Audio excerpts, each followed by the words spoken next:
Bible कहती है तुम सत्य को जानोगे और सत्य तुम्हें आजाद करेगा। अगर ये कहता है कि सत्य तुम्हें आजाद करेगा तो बाइबल का सत्य काफी है जो आपको स्वतंत्र करेगा। लोगों के पास में बाइबल है और सत्य बाइबल में है, लेकिन ये सच्चाई उन तक नहीं पहुंचती है। वो सत्य को नहीं जानते।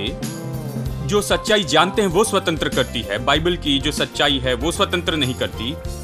ये वो सच्चाई है जो आप जानते हैं, जानना ही स्वतंत्र करता है।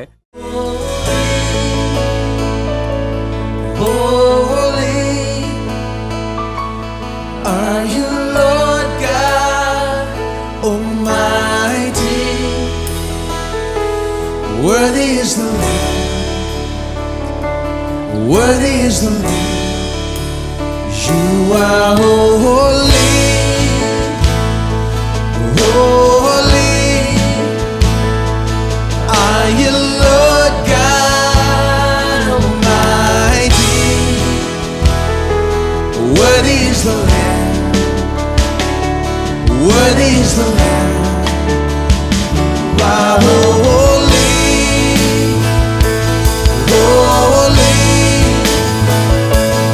Are you Lord God Almighty? Worthy is the Lamb. Worthy is the Lamb. Oh, you are holy.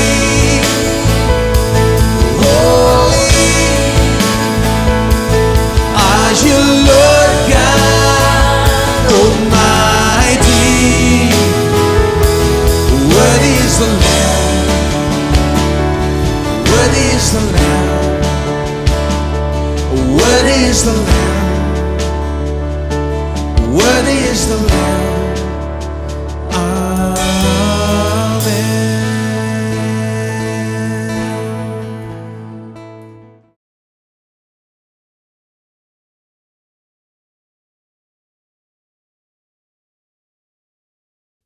यिर्मयाह 31 वचन 31 से आगे। फिर यहोवा की ये भी वाणी है, सुन, ऐसे दिन आने वाले हैं जब मैं इस्राएल और यहूदा के घराने से नई वाचा बांधूंगा। वो उस वाचा के समान न होगी जो मैंने उनके पुरखाओं के समय बांधी थी, जब मैं उनका हाथ पकड़कर उन्हें मिस्र देश से निकाल लाया। क्योंकि यद्यपि मैं उनका पति था तो भी उन्होंने मेरी ये वाचा तोड़ डाली। परंतु जो वाचा मैं उन दिनों के बाद इज़राइल के घराने से बांधूंगा वो ये है, मैं अपनी व्यवस्था उनके मन में समाऊंगा और उनके हृदय पर लिखूंगा, और मैं उनका परमेश्वर ठहरूंगा और वो मेरी प्रजा ठहरेंगे। यहोवा की ये वाणी है। और तब उन्हें फिर एक दूसरे से ये न कहना पड़ेगा कि यहोवा को जानो, क्योंकि यहोवा की ये वाणी है कि छोटे से लेकर बड़े तक सब के सब मेरा ज्ञान रखेंगे, क्योंकि मैं उनका अधर्म क्षमा करूंगा और उनका पाप फिर स्मरण न करूंगा। कुछ हफ्तों से हम नई वाचा के विषय पर अध्ययन करते आ रहे हैं, क्योंकि ये वाचा है जो लहू के साथ में बांधी गई है। ये लहू की वाचा है। हमने ये विषय पर बात करना शुरू किया कि पूरे इतिहास में लहू की वाचा की परंपरा है, और यहूदी लोगों के बीच में, और ये भी कि नई वाचा जो लहू की वाचा है यीशु मसीह के द्वारा। अब हम वाचा बांधने के कुछ पहलुओं के विषय में बातें कर रहे हैं ताकि हम समझ पाए नई वाचा के द्वारा हमारे साथ में क्या हुआ है। एक बात जो नई वाचा में हुई है, जब आप वाचा बांधते हैं, जब दो पक्ष वाचा बांधते हैं, वो ये है, प्रतिज्ञाएं दी जाती हैं और शपथ ली जाती हैं कि वे हर एक अपना अपना भाग करेंगे, और कुछ बातें जो वो करेंगे वो एक दूसरे से वादा करते। अब नई वाचा में ये परमेश्वर है जो प्रतिज्ञा करता है। ये एक तरफा समर्पण है परमेश्वर द्वारा। जहां परमेश्वर वादा करता है, हमारे लिए वास्तव में वादा करने के लिए कुछ नहीं है। जानते हैं, परमेश्वर इस वचन में कहता है जो हमने अभी पढ़ा है कि उसने पहले एक वाचा बांधी थी, जो वाचा वे तोड़ देते हैं। उसने कहा उन्होंने इस वाचा को तोड़ा जो उनके साथ बांधी थी, क्योंकि उसने मनुष्य जाति से वाचा बांधी। मनुष्य जाति असफल होती है अपने समर्पण में, इसलिए वाचा टूट गई, अपमानित हुई। इसलिए परमेश्वर ने क्या किया, वो जानता था कि वो लोगों के साथ वाचा नहीं बांध सकता है, क्योंकि वे सब सिद्ध नहीं हैं, वे सब असफल होते हैं, वे गिर जाते हैं। इसलिए उसने अपने पुत्र को भेजा मनुष्य के रूप में और उसे सारे मनुष्य जाति का प्रतिनिधि बनाया और उसके साथ उसने वाचा बांधी। उसे मनुष्य जाति का प्रतिनिधि बनाते हुए उसके साथ उसने वाचा बांधी और निश्चित प्रतिज्ञाएं वो देता है। और पिछले हफ्ते मैंने आपको दिखाया कि उसने शपथ खाई और उसने प्रतिज्ञाएं दी। उसे शपथ लेने की जरूरत नहीं, क्योंकि हम किसी को शपथ खाने के लिए कहते हैं और वो शपथ देते हैं क्योंकि हम लोगों पर विश्वास नहीं करते। हम कहते तुम शपथ लो कि तुम ये करोगे, वो कहते हाँ मैं इसे करूंगा। हम आशा करते हैं कि कम से कम शपथ लेने से वो समर्पण के प्रति अधिक सतर्क होंगे जो उन्होंने पूरा करने का वायदा किया है। इसलिए हम आशा करते हैं कि शपथ लेने के द्वारा वो अपने समर्पण को सच्चाई से निभाएंगे। लेकिन परमेश्वर को इस तरह की शपथ की जरूरत नहीं थी। परमेश्वर परमेश्वर है जो झूठ नहीं बोलता। वो सच्चा परमेश्वर है। यदि वो कहता उतना ही काफी है, वो निश्चित उससे पूरा करेगा। इसलिए परमेश्वर को शपथ लेने की जरूरत नहीं, लेकिन शपथ लेता है। वो शपथ लेता अपनी ही बाइबल कहती है। क्यों? क्योंकि वो ऐसा हमारे लिए करता है, हमारे आराम के लिए, ताकि इस विषय में हम अच्छा महसूस करें, ताकि हम आश्वस्त हो जाए कि परमेश्वर सही में जो कहता है उस विषय में गंभीर है और वो अपने वायदे पूरे करेगा जो उसने हमारे लिए किए हैं। इसलिए वो इन शपथ को लेता है या प्रतिज्ञाओं के साथ शपथ लेता है। अब एक प्रतिज्ञा सबसे बड़ी और सबसे महत्वपूर्ण प्रतिज्ञा है जो उसने हमें दी है। वो नई वाचा के अधीन में है। वो कहता है मैं उनके अधर्म क्षमा करूंगा और उनका पाप फिर स्मरण न करूंगा। आज मैं इसी पर कहना चाहता हूं। यह अद्भुत प्रतिज्ञा कि कैसे परमेश्वर हमारे अधर्म क्षमा करेगा और हमारे पाप फिर स्मरण न करेगा। अब यह महत्वपूर्ण सत्य है जो हमें सीखना जरूरी है। बहुत से लोग आज खुश नहीं क्योंकि वो सच्चाई को नहीं जानते। बहुत से मसीह हैं, उन्होंने अपने जीवन प्रभु को दिया, परंतु वो ये नहीं जानते नई वाचा का मतलब क्या है। वे सच्चाई के विषय में नहीं जानते कि कैसे परमेश्वर उनके अधर्म क्षमा करता है और उनके पापों को फिर स्मरण नहीं करता है। वो इस सच्चाई के बारे में नहीं समझते हैं। क्योंकि वे सच्चाई को नहीं समझते, उनके पास परमेश्वर के बारे में अलग विचार है। कुछ ऐसी बातें जो परमेश्वर के पास हैं जानते हैं। हमेशा वो डंडा लेकर खड़े रहता है, उन्हें सजा देने के लिए तैयार होता है, उनके सब अपराध को देखता है, कमियों को देखता है और ये कि वे परमेश्वर के सामने अयोग्य हैं। वो प्रार्थना में साहस नहीं रखते, परमेश्वर के सामने साहस से नहीं जाते। हीन भावना होती है जब वो परमेश्वर के सामने आते हैं। वे महसूस नहीं करते कि वे मांगे और प्राप्त करेंगे। वे महसूस नहीं करते प्रभु की संतान है। वे अयोग्य महसूस करते क्योंकि वे सोचते हैं मैं इतना पूर्ण नहीं, इसलिए मैं अयोग्य हूं, परमेश्वर की आशीष के लायक नहीं। प्रभु इस तरह मुझे आशीष नहीं देगा। शायद संतों को आशीष दे लेकिन मुझे नहीं, क्योंकि मैं संत नहीं। लोग इस तरह सोचते हैं। अब आप जो सोचते हैं आप पर असर करता है। हालांकि सच्चाई अलग है बाइबल में। आप बाइबल के सच्चाई के विषय में क्या सोचते हैं यह महत्वपूर्ण है, क्योंकि बाइबल कहती है तुम सत्य को जानोगे और सत्य तुम्हें आजाद करेगा।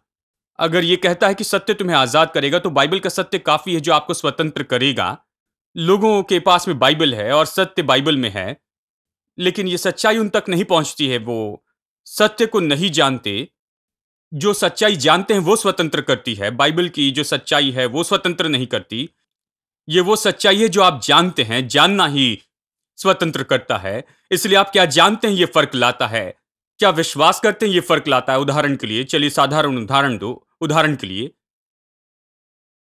मैं यहां से प्रचार कर रहा हूं और अचानक मैं देखता हूं कि वहां दो लोग पीछे खड़े हैं और वो बातें कर रहे हैं, मेरी ओर इशारा कर रहे हैं और मुझे देख रहे हैं और एक दूसरे से कुछ कह रहे हैं।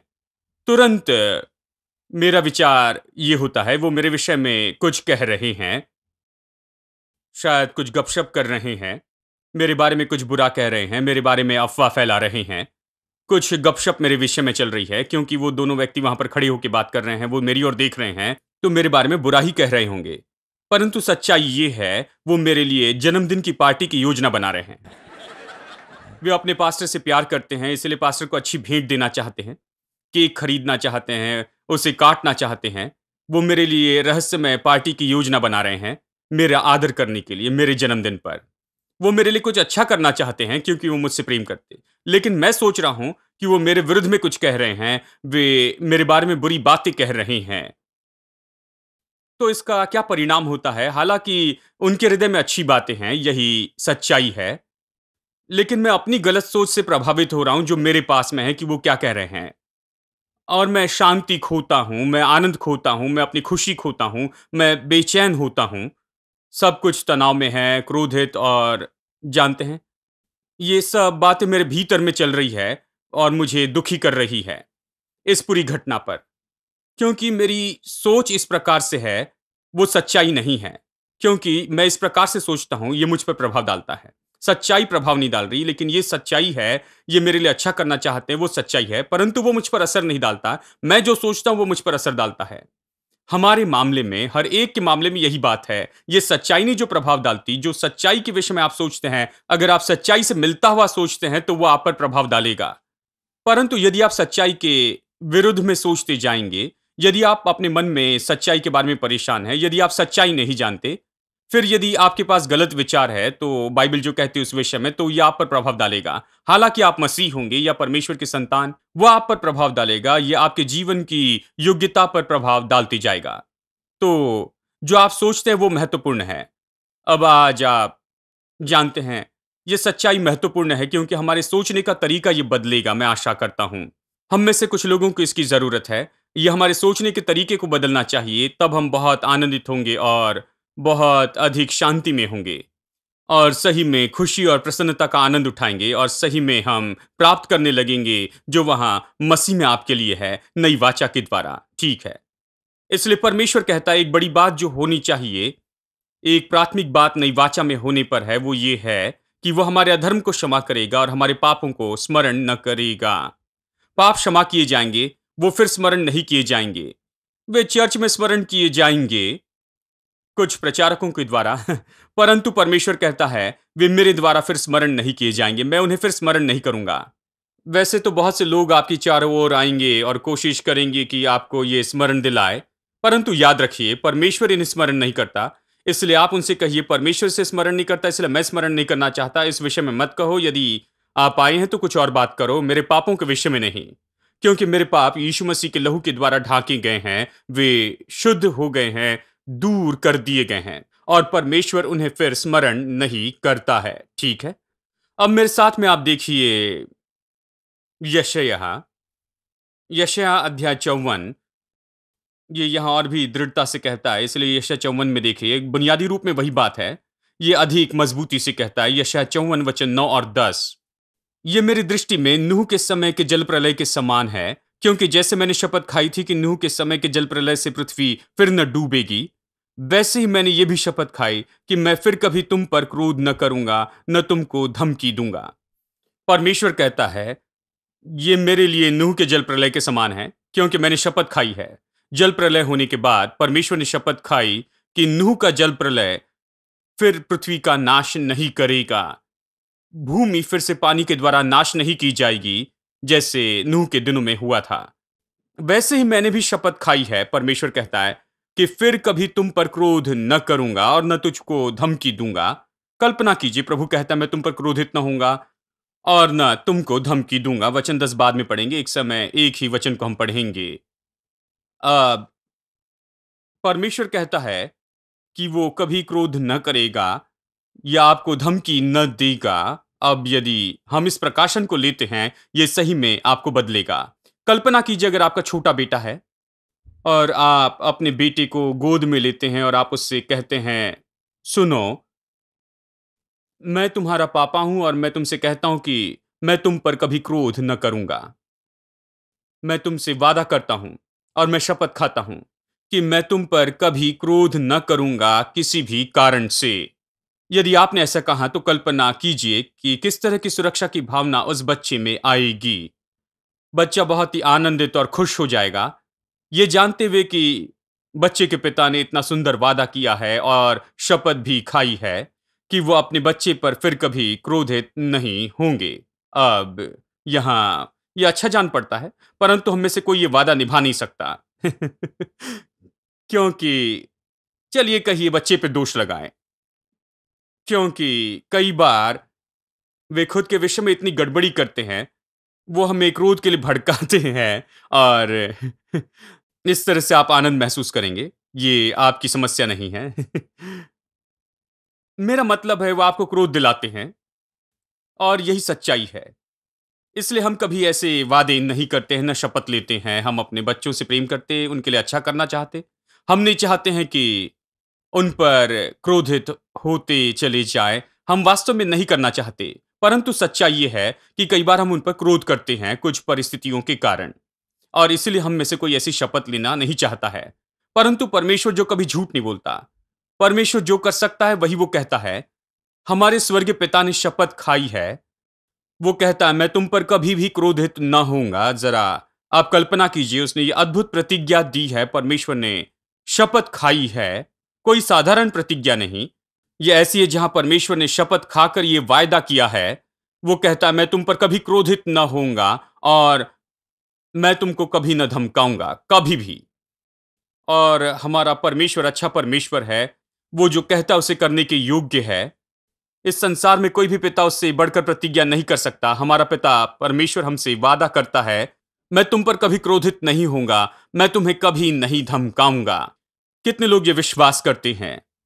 अब आप सच में इसे समझ पाएँगे, मैं आशा करता हूँ ये संदेश खत्म होने तक आप इस प्रतिज्ञा को समझेंगे, आप स्वतंत्र हो जाएँगे, आप बदल जाएँगे। मैं तुम्हें कभी धमकाऊँगा नहीं और मैं तुम पर क्रोधित नहीं होऊँगा, परमेश्वर कहता है। बहुत से लोगों को इस बात में समस्या है।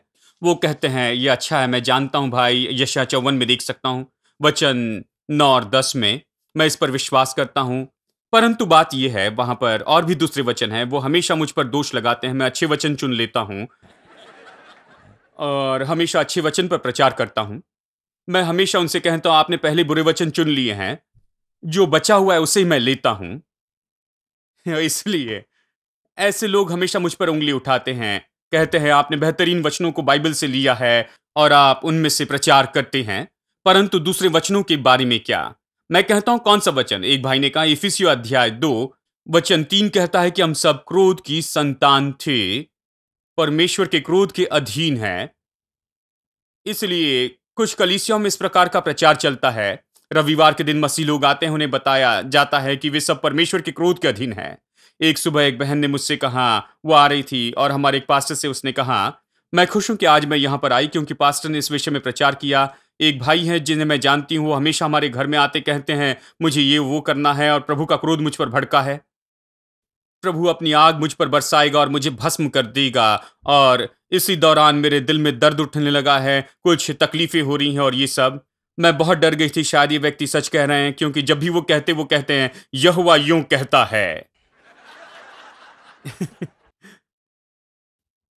बहुत से लोगों को इसकी समस्या है, जानते हैं, क्योंकि वे सच में विश्वास करते हैं कि परमेश्वर वही है जो वास्तव में हमें मारना चाहता है, हमारे ऊपर बीमारियां लाता है, हर तरह से सजा देता है, अपना क्रोध हम पर उंडेलता है और ये सब वास्तव में वो सच में हमें धमकाता है, हम पर वो क्रोधित होते जाता है, क्रोध हम पर उंडेलते जाता है। और कई बार इस तरह के विचार का प्रचार होता है, पुलपिट पर से ही प्रचार करते हैं। अब इनमें से कुछ प्रचारक निश्चित वचन के बारे में कहते हैं, मैं उसके बारे में नमूना दूंगा। इफिसियों अध्याय 2 वचन 3 ऐसा कहता है। चलिए वचन 1 से पढ़ते हैं। और उसने तुम्हें भी जिलाया जो अपने अपराधों और पापों के कारण मरे थे, जिनमें तुम पहले इस संसार की रीति पर और आकाश के अधिकार के हाकिम अर्थात उस आत्मा के अनुसार चलते थे जो अब आज्ञा न मानने वालों में कार्य करता है। इनमें हम भी सब के सब पहले अपने शरीर की अभिलाषाओं में दिन बिताते थे और शरीर और मन की मनसाएं पूरी करते थे और लोगों के समान स्वभाव ही से क्रोध की संतान थे, दूसरे लोगों के समान। अब उन्हें यह वचन में यही पसंद है, हम क्रोध की संतान थे दूसरे व्यक्तियों जैसे ही। इसलिए वो हमेशा बताते हैं कि हम क्रोध की संतान हैं। जैसे ये भाई इस बहन को बता रहे थे, परमेश्वर का क्रोध तुम पर बना है, आप क्रोध की संतान है, परमेश्वर आपके विषय में ये पसंद नहीं करता है। वो शायद कुछ वस्तु या वस्त्र के विषय में कह रहे हैं कि वो जो कपड़े पहनते हैं शायद उन्हें पसंद नहीं होंगे। मुझे पता नहीं वो उस बहन से इस बारे में क्यों बात करते हैं। यदि मैं वहां होता या उनकी जगह होता तो सीधा उनके मुंह पर कह देता। मैं नहीं जानता कि कैसे वो जाकर किसी की पत्नी से कह सकते हैं कि आपको ऐसे कपड़े पहनने चाहिए, ऐसे नहीं पहनने चाहिए और ये सब। मैं कहता जाकर अपनी पत्नी को बताओ, मेरी पत्नी को नहीं। लेकिन कुछ भी हो, ये बहन जानते हैं, बेचारी बहन ये उस पर विश्वास करती और पूरी तरह उस पर निर्भर हो गई थी।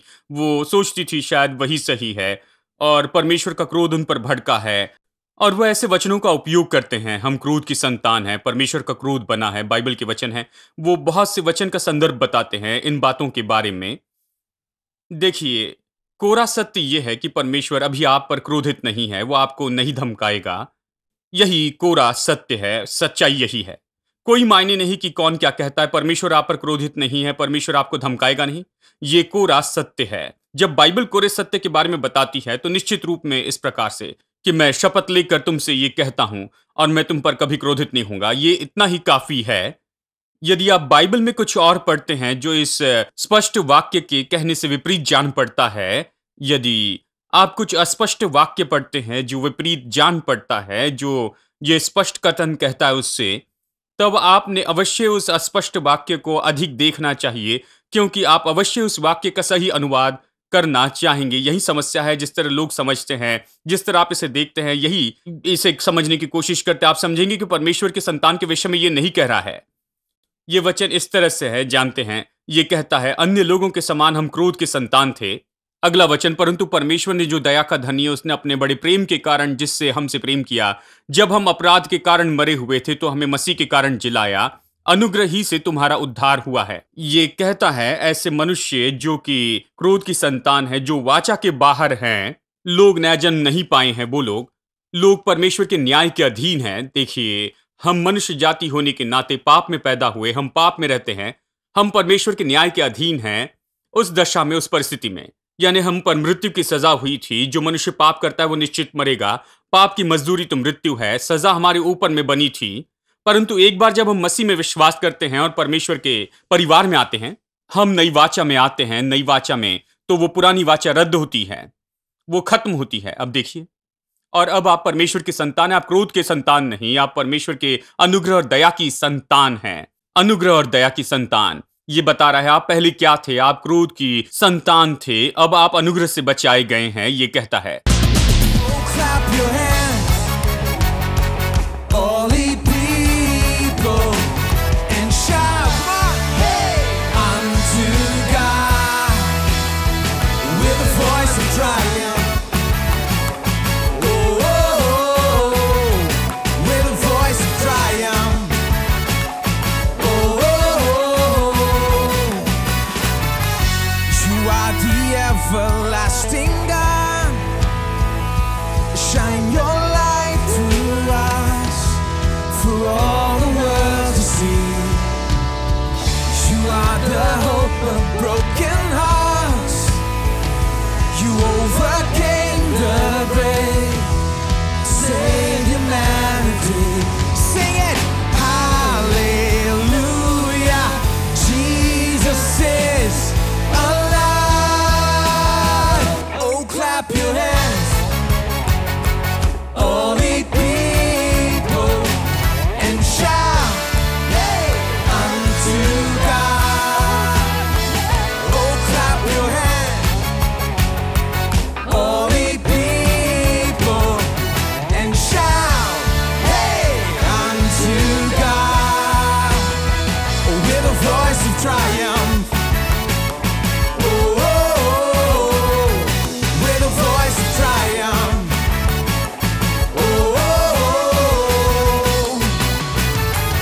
You are the everlasting God. Shine your light through us for all the world to see. You are the hope of broken hearts. You overcame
resurrection power. Clap your hands. Clap, keep clapping. Oh, clap your hands. Oh,